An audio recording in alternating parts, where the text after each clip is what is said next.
રાજનીતિમાં આમ તો ઘણા પહેલું હોય છે. કેટલાક પહેલું એવા હોય કે જે સીધી રીતે દેખાતા હોય, પરંતુ કેટલાક એવા પણ હોય જે રાજનીતિના તળે દબાઈ જતા હોય. આખરે રાજનેતાઓની રાજનીતિ કેટલે સુધી? શું માત્ર પક્ષ સુધી કે પછી તે એનાથી પણ આગળ જાય છે? વિકાસના મુદ્દાઓ તો ખૂબ ઉઠે છે, પરંતુ આ મુદ્દાઓ કેટલા અંશ પર અટકીને રહી જાય છે? લોકો સુધી તો પહોંચી જવાય છે, પણ લોકોના કામ સુધી શું એ નેતાઓ પહોંચે છે? ચક્રવ્યૂહમાં આજે એને જ લઈને વાત કરીશું. અમારી સાથે છે કોંગ્રેસમાંથી ભાજપમાં આવેલા અને હાલના કેબિનેટ મંત્રી કહી શકાય જવાહરભાઈ ચાવડા. જવાહરભાઈ, ચક્રવ્યૂહમાં આપનું ખૂબ ખૂબ સ્વાગત છે. સૌથી પહેલો સવાલ તો કોંગ્રેસમાંથી આ ભાજપમાં આવ્યા છો, કેબિનેટ મંત્રી બન્યા છો, હાઉસ ધ જોશ? નહીં, સ્પેશિયલ નથી લાગતું કોઈ. સ્પેશિયલ નહીં, નોર્મલ બદલાવ નવા ઘરમાં આવ્યા છે, એ ચેન્જ જોવા મળે. મારી પરિસ્થિતિ તો હમણાં એક જગ્યાએ મને પૂછતા હતા, એટલે મેં કીધું એ નવી વહુ નવા ઘરે આવી હોય તે સ્થિતિમાં હું છું. ઘર જોઉં છું, બધાના વ્યવહાર જોઉં છું. કેવા લાગ્યા વ્યવહાર? બહુ બ્યુટીફુલ છે. આપણે આવ્યા, આપણું બહુ માન મર્યાદા રાખવામાં આવે છે, કિંમત કદર કરવામાં આવે છે. એટલે એમાં એટલે કોંગ્રેસમાં નહોતી થતી? ના, કોંગ્રેસમાં બહુ થતી હતી. કોંગ્રેસમાં બહુ સરસ થયેલી. એમાં ક્યાંય અત્યાર સુધી મેં દર વખતે એમ જ કીધું છે કે મને ક્યાંય દુઃખ હતું ના એવું કંઈ નથી. આ વસ્તુ જવાહરભાઈનો એક પ્લસ પોઈન્ટ રહ્યો છે કે ક્યાંય એમને દુઃખ નથી, તેમ છતાં પણ તે આવ્યા છે. કારણ કે આશાબેન આવ્યા, એવી જ રીતે અલગ અલગ કુંવરજી બાવળિયા આવે કે કોઈ પણ કોંગ્રેસમાંથી આવ્યા અને એમને કહ્યું કે અમને આ સમસ્યાથી અમારા કામ નથી થતા, એટલે અમે ભાજપમાં જઈએ છીએ. આપનું જે કારણ છે બધા કરતાં એકદમ અલગ રહ્યું છે. શું મહત્વનું કારણ? તમને અત્યાર સુધીમાં બે આપેલા છે. એક એવું આપેલું છે કે વિરોધ પક્ષમાં જ્યારે આપણે હોય, એ વિરોધ પક્ષમાં રહેવાને કારણે સરકારની તમામ નીતિ રીતિનો એક કે બીજી રીતે વિરોધ કરતા હોય છે. ને વિરોધ કરવામાં એટલા અમે મય થઈ જતા હોય છે કે ઘણીવાર પ્રજાના કામ ઓછા થાય છે, સ્લો થઈ જતા હોય છે કે બીજા કામમાં લાગવાને કારણે, વિરોધ કરવાને કારણે. જો સત્તાધારી પક્ષમાં તમે હો તો જેના માટે અમને પ્રજા મત આપે છે તેને વધારે ઉપયોગી થઈ શકે, વધારે કામ કરી શકીએ.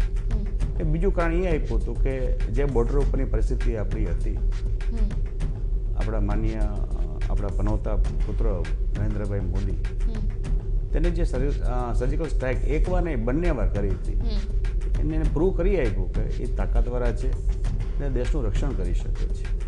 આવા બે કારણો તે વખતે આપ્યા હતા. હજી બે કારણોમાં હું એમ જ ફર્મ છું.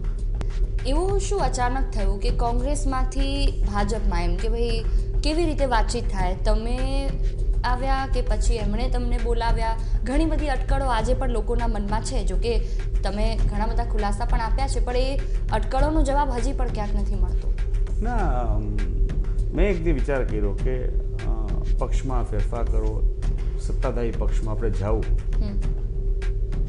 ને એ નિર્ણય કર્યા પછી સામેથી મેં જ એપ્રોચ કર્યો સરકારશ્રીને, ને મેં કીધું મારી ઈચ્છા આવવાની છે ને મારી એટલી માગણી લાગણી છે કે મારા વિસ્તારના વિકાસના કામો, ઘણા વખતથી વંચિત રહી ગયા માણસો હોય, જરૂરિયાતમંદો માણસોના કામો બાકી રહી ગયા હોય, તેને વેગ મળે, સ્પીડમાં કામ પૂર્ણ થાય, એવી મેં મારી માગણી રજૂ કરી હતી. ને પોઝિટિવ એપ્રોચ અમારા વિસ્તારમાં રાખવો, એવી લાગણી મેં રજૂ કરી હતી. સરકારે તે વાત સ્વીકારી હતી. જે વખતે આપ મંત્રી બન્યા ત્યારે એ પછી મુખ્યપ્રધાનનું એક નિવેદન આવ્યું હતું કે હજી પણ જગ્યા છે અને હું મારા મંત્રીમંડળનું વિસ્તરણ કરી શકું છું. ભાજપમાં એવા ઘણા પીઢ નેતાઓ છે કે જે પોતાના વિસ્તારમાં સારું એવું વર્ચસ્વ ધરાવે છે, તેમ છતાં બી હજી જગ્યા હોવા છતાં બી તેઓ મંત્રી નથી અને કોંગ્રેસમાંથી આવેલા તાત્કાલિક ધોરણે મંત્રી. તે પ્રશ્ન તમે એને પૂછાય જેને કીધેલું છે. એટલે મેં તો આપને એટલા માટે ના, મને એ બાબતનું જ્ઞાન નથી, એ વાત મેં સાંભળી પણ નથી. મારે કોમેન્ટ નથી. કર્યું હશે કદાચ, તમે કહેતા કર્યું હશે, પણ મને ધ્યાનમાં કોઈ વાત નથી. તો એને સીધો સવાલ કે તાત્કાલિક આવીને મંત્રી પદ એ શેના માટે? એમ કે કામ નથી થતા તો આપ મંત્રી થઈને તાત્કાલિક કરી શકો કુંવરજી બાવળિયાની જેમ? નહીં બેન, હું જ્યાં મારો જન્મ થયો છે, જેમાં મોટો થયો છું, જન્મ જ મારો જે જગ્યાએ થયો તે સત્તાન સંપત્તિ વચ્ચે થયેલો છે. એટલે કંઈ મંત્રી પદ મળે ને હું કંઈ વીઆઈપી થઈ એવું નહોતું. હું જન્મેથી જ વીઆઈપી હતો બેન. એટલે કોઈ સ્પેશિયલ વસ્તુ મેં એટલે મેં કીધું ચેન્જ જોવા મળે નથી જોવા મળતો મારામાં. આ બોર્ન વિથ પાવર એમ, એટલે કંઈ ચેન્જ આવતો જ નથી. એટલે એમાં વાત આવતી જ નહીં. જ્યારે હું ભાજપમાં ગયો ત્યારે મારું જૂની વસ્તુ જે હતી કોંગ્રેસ તરફથી મળેલી એના હોદ્દાઓ હોય અથવા એ દ્વારા મળેલો મેન્ડેટ હોય એ મેન્ડેટનો તમામનો ત્યાગ કર્યો હતો. ને ત્યાગ કર્યા પછી હું ભાજપમાં આવ્યો. જેને કારણે જે શબ્દો પ્રયોગ અત્યાર લગી તમે બધા કરતા હોય પ્રજાનો દ્રોહ, દ્રોહ નથી. દ્રોહ ક્યારે કહેવાય કે જ્યારે તમે એક્સના મત લઈને એ મત વાઈને આપી આવો તો. મેં એક્સના મત લીધા હતા ને એ મેં અહીંયા પૂરો હિસાબ કરીને પછી વાઈમાં આવેલો છું. હવે વાઈના નામે મત માગીએ છીએ. પ્રજાનો દ્રોહ ન કહેવાય.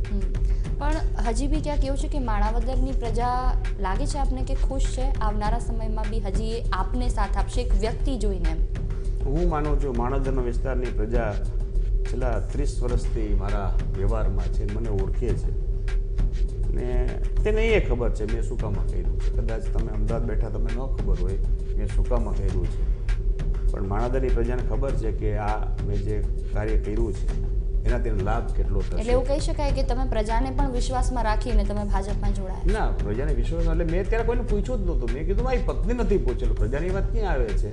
પણ જે વિશ્વાસ મારા વ્યવહારના માણસોને હોય, ત્યાં માણાવદર વિસ્તાર વંથલી વિસ્તારના આગેવાનોને હોય, એને ખબર છે કે જે પગલું મેં ભર્યું છે છેલ્લે એનું એ વિસ્તારનું એ જગ્યાનું હિત છે, એને જ્ઞાન છે ને હશે જ ને એ આવશે મતદાનમાં. એમ મેં જે કામ કર્યું છે એનું વોટ વગર જવું છું ને વોટ વગર જઈશ ત્યારે પ્રજા નક્કી કરશે કે મારે પગલું યોગ્ય હતું કે નહોતું, નહીં પણ મતદાન કરશે.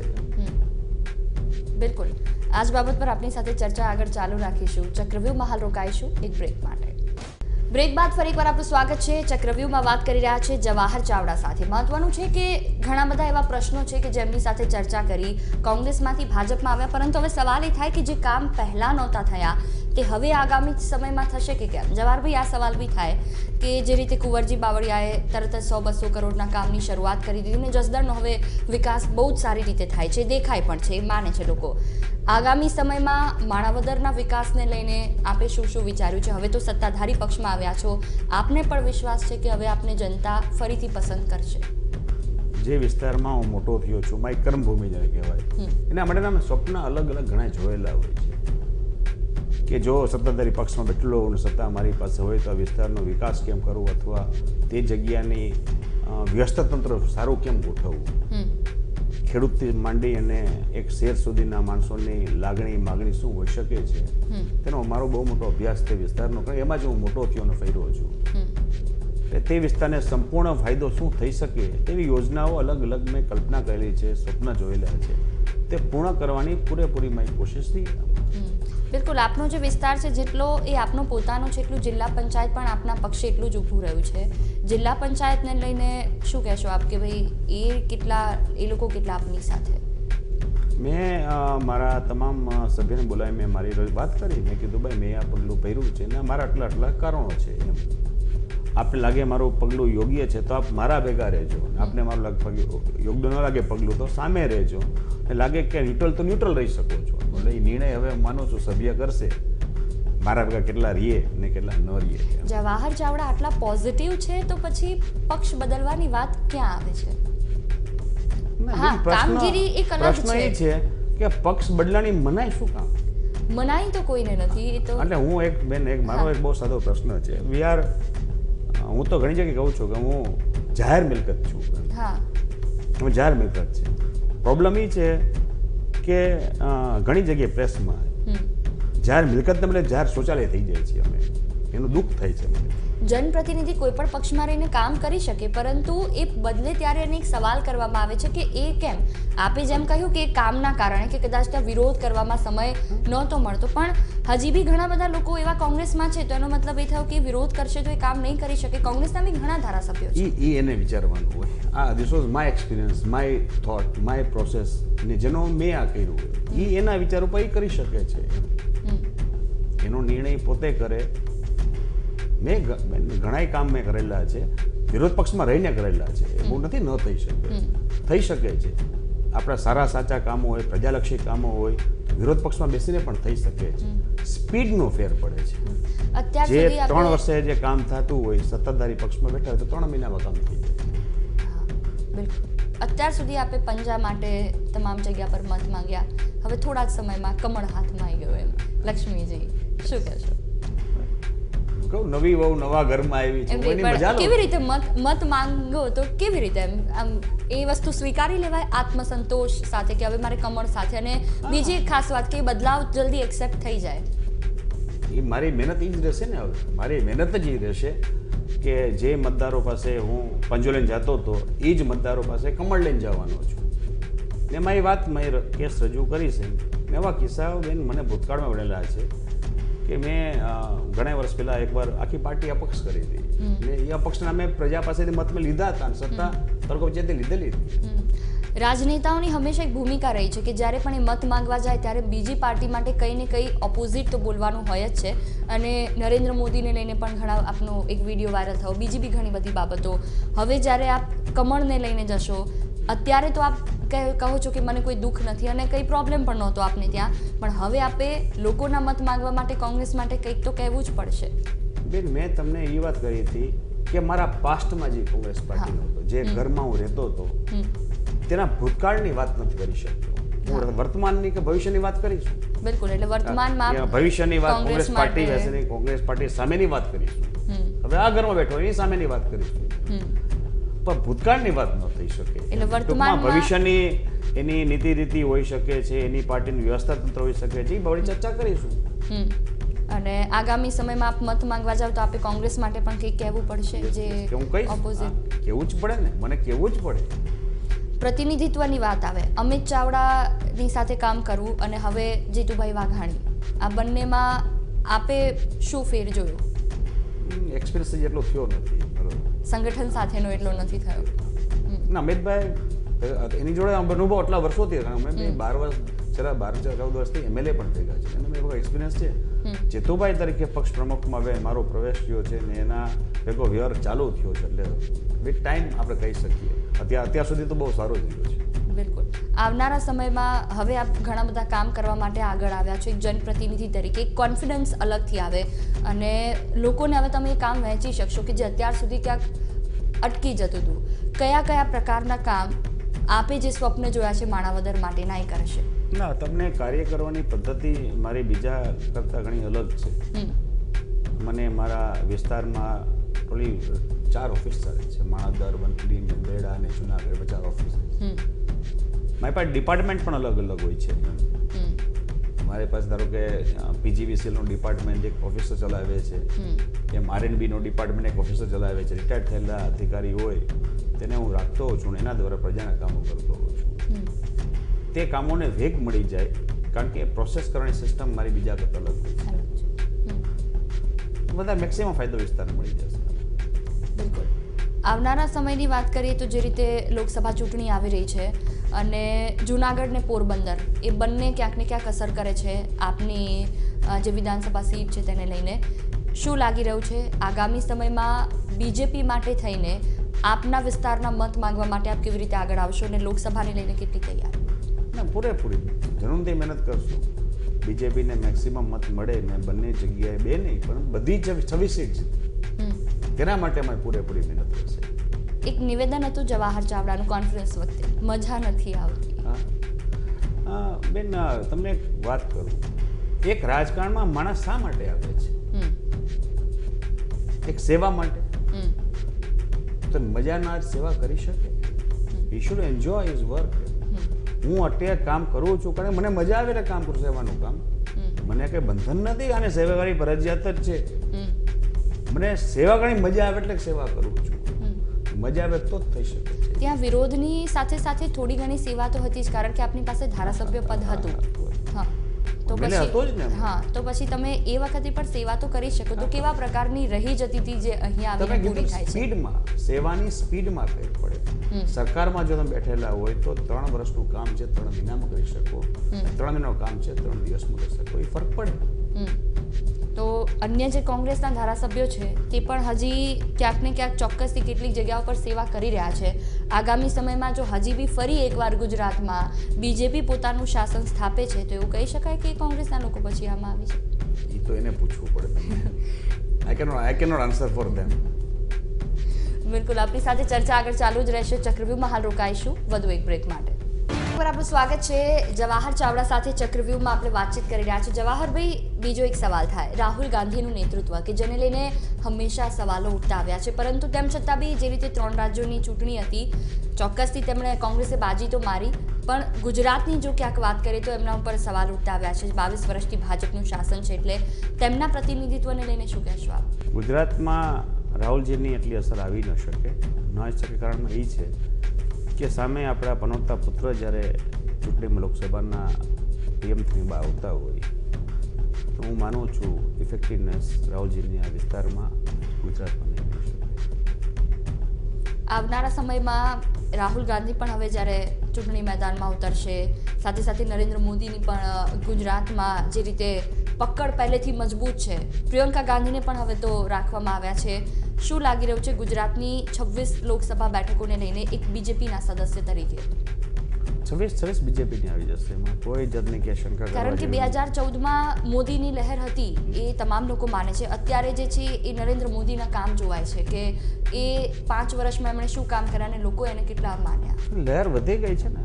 સર્જિકલ સ્ટ્રાઇક તમે કીધું, જે એક કોઈ યુવાનનો કે એક દેશભક્તનો વિચાર હોઈ શકે કે આપણે બદલો લેવો જોઈએ, we should show how powerful we are, એક તાકાત બતાવી એક પીએમની જરૂરિયાત છે તે કરી છે, તે પ્રશંસા લાયક છે. પણ સર્જિકલ સ્ટ્રાઇક કરવી એ સારી બાબત છે, પણ એક બીજી ખાસ વસ્તુ કે એની સાથે સાથે લોકોના ઘરમાં જો પાણી ના પહોંચે ને તો એ સર્જિકલ સ્ટ્રાઇકથી પીએમ મોદીથી ખુશ થાય, પરંતુ તેમનો હવે જે તે વિસ્તારનો સાંસદ હોય કે જે તે વિસ્તારનો ધારાસભ્ય એનાથી એ સંતુષ્ટ ન હોય તો કદાચ એ મોદી લહેર પણ કામ ન કરે. પીવાના પાણીની વ્યવસ્થા તો લોકલ ઓથોરિટીને કરવાની હોય છે. ગામડામાં ગ્રામ પંચાયતની હોય, નગરમાં નગર પંચાયતની હોય ને કોર્પોરેશનમાં કોર્પોરેટરની હોય છે. એ કોઈ પીએમની જવાબદારી હોતી નથી. તે વિસ્તારમાં એક યોજના આપવી પાણી બાબતની, તે એક પીએમનું કે સીએમનું કામ હોઈ શકે છે. બાકી ઘરે પાણી પહોંચાડવું પાણી પહોંચાડવું એ પીએમનું કામ નથી, પણ એ સાંસદની ધારાસભ્ય સાથે વાતચીત કરે, એ સાથે સાથે નીચે ગ્રામ પંચાયત, જિલ્લા પંચાયત, તાલુકા પંચાયત તમામ સુધી પહોંચતું હોય છે, પરંતુ એ નથી પહોંચતું. જેમ કે સરકારી આવાસ યોજના છે પ્રધાનમંત્રીની, એમણે ઘણી બધી જગ્યાઓ પર ગુજરાતમાં શરૂ કરી, એ બાબત પર સ્વીકાર, પણ હજી પણ કેટલીક જગ્યાઓ છે કે જે નથી કરાઈ. તો એ લોકો સર્જિકલ સ્ટ્રાઇકને જોવે કે નાના નાના મુદ્દાઓ અને વિકાસના મુદ્દાઓ પર જોવે, જ્યારે ખખડધજ રસ્તા ઉપર એમને ઘરે જવું પડે? એક પ્રોસેસ ચાલુ થયો છે ને, પ્રોસેસ ચાલુ થયો. આજે 2 નો થયો, 4 નો થયો, 5 નો, 8 નો, એક દિવસમાં થઈ નથી શકતો. એટલે હજી બીજો નરેન્દ્ર મોદીને બીજા 5 વર્ષ મળે તો આગળ તો જ એને જોયેલા સપના અથવા અમે જોયેલા સપના પૂર્ણ થઈ શકે છે. કેવા કાર્યો, કેવી રીતે કાર્યો, જે રીતે કોંગ્રેસનું એજન્ડા છે ક્યાં ક્લિયર નથી થતો, બીજેપી હંમેશા એના એજન્ડા ક્લિયર કરતી આવી છે, તો આપ બીજેપીના એજન્ડા ક્લિયર કરો. મારા વિસ્તારમાં ધારો કે સૌની યોજનાનો અત્યારે ઇમ્પ્લિમેન્ટિંગનું કામ ચાલુ છે, જેના કારણે પાણીની વ્યવસ્થા આ વર્ષ નબળું હોવા છતાં અમને સારી સ્થિતિમાં પહોંચી ગયા છે બિકોઝ ઓફ સૌની યોજના. હવે યોજનાઓ સરકાર દ્વારા જે મૂકવામાં આવેલી છે ને તેના પોઝિટિવ સ્ટેપ્સ છે જ વિસ્તાર સુધી પહોંચી ગયા છે. આવા ઘણા મુદ્દાઓ છે જે ચૂંટણીમાં આવશે અને ફાયદાકારક રહેશે. It is not only surgical strike.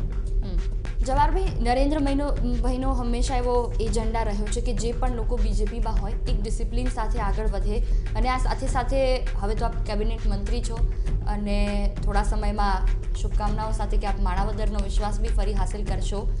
શું લાગે છે આગામી સમયમાં જે માણાવદરના અધૂરા કામો છે એ કુંવરજી બાવળિયાની જેમ પૂરા થશે? 100 થી 200 કરોડના કામ ફરી એકવાર ચાલુ થશે આપના સ્વપ્નનું માણાવદર? 100-200 શું કામ, 2000 કરોડ કેમ નહીં? સપનું જો નાનો શું કામ જોવું? એ પણ છે. મારા વિસ્તારમાં સૌથી મોટી સમસ્યાઓ ક્યાંય હોય તો માણાવદરની હોય તો એ પાણીની સમસ્યા છે. પીવાના પાણીની હોય, ઉપયોગ પાણી હોય, સિંચાઈની હોય. ઘણી યોજનાઓ ક્યાંક ઊભી રહી ગઈ છે, ક્યાંક ખોરંભે છે, ક્યાંક વધારવી પડે એમ છે, એક્સટેન્ડ કરવી પડે એમ છે. તે કામોને પ્રાધાન્ય આપીશ. માણાવદરને વંથલી મેંદરડામાં રિવરફ્રન્ટ જેવી યોજનાઓ કરવી ત્યાં બહુ સહેલી છે, કારણ નદીઓ અમારા ગામ વચ્ચેથી વસે. તે કરવી, રોજગારીલક્ષી કામગીરી કરી. મેંદરડાની અંદર ટુરિઝમ ડિપાર્ટમેન્ટનું કામ બહુ મોટું થઈ શકે એમ છે. સાસણ ત્યાં જ છે ને, જેના કારણે તે વિસ્તારને લાભ મળવાને કારણે રોજગારીની તકો વધી જાય. એક ત્યાં જ્ઞાતિ સમીકરણ ખૂબ કડવા લેવા પાટીદારને લઈને ના, નથી. પહેલેથી ચાલતું આવ્યું છે. મારા વિસ્તારમાં જ્ઞાતિને કારણે કોઈ જગ્યાએ હારજીત થતી નથી. કોઈ હિસાબ કરતા હોય છે. મારી જ્ઞાતિની મત બેંક ઘણી નાની પ્રમાણમાં છે અમારા હા, આહિર વિસ્તારમાં. સમાજમાં લગભગ કંઈ 30,000 છે. એનાથી 30-40,000. 10% વોટર્સ છે. છતાં પણ ચાલે છે, કારણ કે એ છે કે તમારા ઘણીવાર કામો અથવા તમારા વ્યવહારો એ જ્ઞાતિથી ઉપર ઉઠી જાય છે, જેને કારણે પ્રજા તમને સ્વીકારતી હોય મત આપતી હોય છે, અને જેને કારણે મારું હાલે છે. જ્ઞાતિ સમીકરણ કારણે હાલતું નથી, તો ચાલી ન શકું તે વિસ્તારમાં. પણ વ્યવહારો અને આપણી ઓળખાણ ને આપણા કામગીરી, આપણા કરેલા કામો, ગામડામાં મત આપવાની પદ્ધતિ શેર કરતા અલગ છે. ગામડામાં હંમેશા મતદાન જે છે તે ભૂતકાળ જોઈને થાય છે. એને એ વખતના કામો માટે મારી પાસે આવેલા એ માણસો મેં કામો કરેલા તે યાદ રાખે છે. અને યાદ રાખવા કરતાં એમાં વારસા એન્ટ્રી પડે. એક બાપ એના દીકરાને પણ કે બેટા ધ્યાન રાખજે, આ ત્યારે તકલીફમાં આ માણસ ઊભો રહ્યો તો આપણે ઊભું રહેવું જોઈએ. એવી એન્ટ્રીઓ, વારસા એન્ટ્રીઓ ભૂતકાળની કરેલા કામો ગામડામાં આશીર્વાદ ખૂબ છે આપની સાથે, એવું કહી અને દુઆઓ, તમે કહો ચૂંટણીમાં માણસોની દુઆ નાભીમાંથી જ નીકળતી હોય એ સાચી પડે છે. અને મારી મહેનત આખી જિંદગી એ દુઆ લેવામાં જ ગઈ છે. એમને ચૂંટણીમાં તમામ જગ્યાએ પ્રચારમાં એક વાત બધાએ કરતા, તમામ નાનો માણસ હોય, એક વાસનો દલિત હોય કે એક શ્રીમંત વણિક સમાજમાંથી આવતો હોય, ત્યાંથી ત્યાં સુધી તમામ માણસો એક વાત કરતા કે આપણો ભાવિ કેબિનેટ પ્રધાન. આ શબ્દો આખી ચૂંટણીમાં ચાલ્યો હતો. અને ક્યાંક સાચા પણ પડી. ને આ સાચો વેડો પર યાદ આવ્યો એટલે હમણાં એક સભામાં મેં કીધું, મેં કહ્યું તમારો નીકળ્યો નાભીનો અવાજ સાચો પડ્યો, 92 આવવાનો એન્ટ્રીનો બદલાઈ ગયું, કોંગ્રેસ એટલે ભાજપમાંથી કેબિનેટ પ્રધાન બન્યા. આ નાભીનો અવાજ પ્રજાનો હોય એ તાકાત છે, એ ઉપર સુધી પહોંચે છે. જવાહરભાઈ, એક અંતિમ સવાલ. જે રીતે વિકાસની વાતો થાય, બીજી ઘણી બધી વાતો થાય, પણ આ વાતોની વચ્ચે પ્રજાનો અવાજ ક્યાંક દબાઈ જતો હોય છે.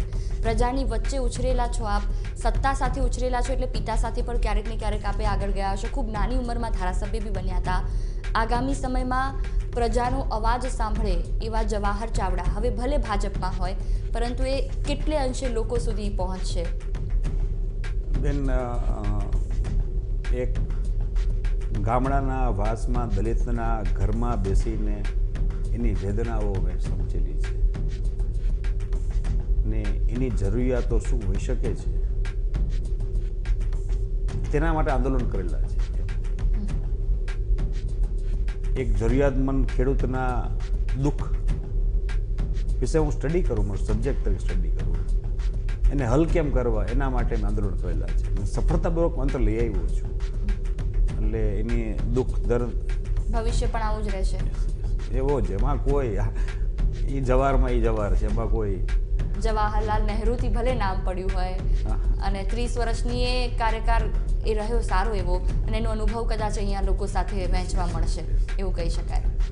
ખૂબ ખૂબ આભાર આપનો આ ચર્ચામાં જોડાવા બદલ. તો જવાહર ચાવડા જે આપણી સાથે ચક્રવ્યૂહમાં જોડાયા, ઘણી બધી વાતો થઈ. રાજનીતિને લઈને તો ઘણા બધા પ્રશ્નો ઉઠતા હોય છે, પરંતુ તે જ્યારે લોકો સાથે એક પરિવાર જેવા સંબંધની વાત આવે ત્યારે ચોક્કસથી તેમના કામ કરવાના હોય છે.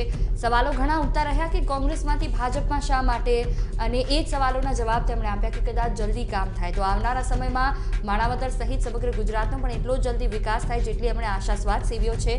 એવી જ શુભકામનાઓ સાથે મને આપશો રજા. નમસ્કાર.